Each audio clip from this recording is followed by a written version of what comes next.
তিনি ভারতের বর্তমান প্রধানমন্ত্রী। তার পুরো নাম নরেন্দ্র দামোদর দাস মোদী। 1950 সালের 17 সেপ্টেম্বর গুজরাটের ভাদনগরে জন্মগ্রহণ করেন বিশ্বের জনপ্রিয় নেতা তথা ভারতবর্ষের প্রধানমন্ত্রী নরেন্দ্র দামোদর দাস মোদী।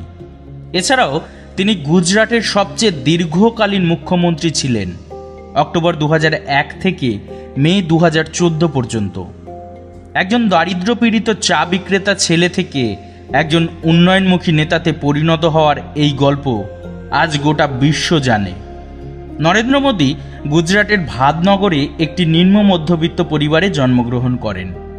তিনি ভারতের প্রথম প্রধানমন্ত্রী যার মা জীবিত ছিলেন যখন তিনি দায়িত্ব নেন এই দেশের। লোকসভায় তিনি বারাণসী কেন্দ্রের প্রতিনিধিত্ব করেন।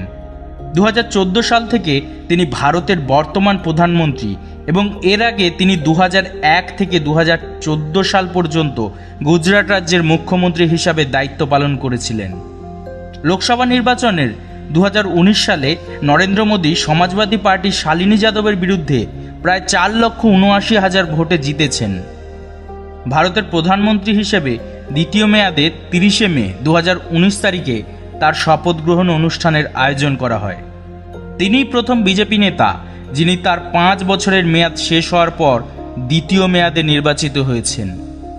তিনি কোটি কোটি ভারতীয়দের জীবনে আশার রশ্মি এবং সবচেয়ে জনপ্রিয় নেতাদের একজন, যিনি বেশিরভাগই উন্নয়নের দিকে মনোনিবেশ করেন।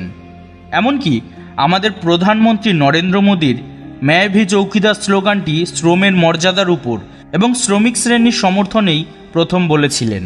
তিনি এই স্লোগানটি বলেছিলেন কারণ তিনি অনুভব করেছিলেন যে তিনিও দৃঢ়ভাবে দাঁড়িয়ে আছেন এবং জাতির চৌকিদার হিসেবে কাজ করছেন।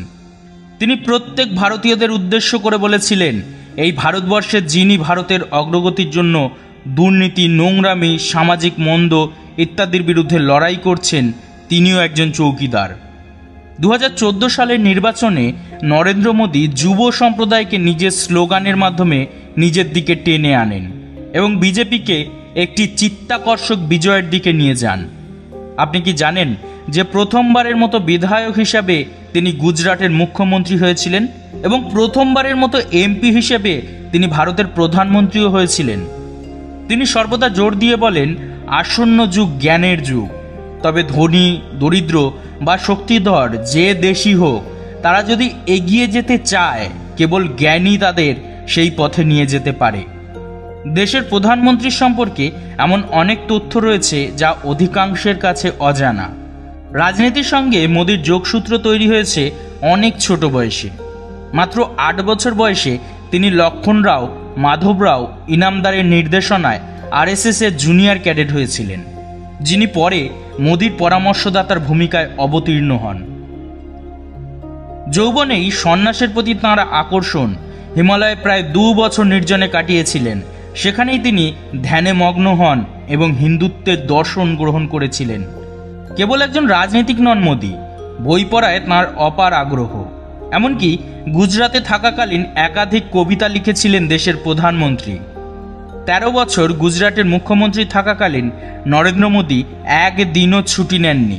এমনকি তার ব্যক্তিগত সহায়কের সংখ্যাও কখনোই 3-এর বেশি হয়নি। দেশের প্রধানমন্ত্রীর স্বতন্ত্র সাজ পোশাক আজ তাঁকে বিশ্বব্যাপী ফ্যাশন আইকন হিসাবে স্বীকৃতি দিয়েছে।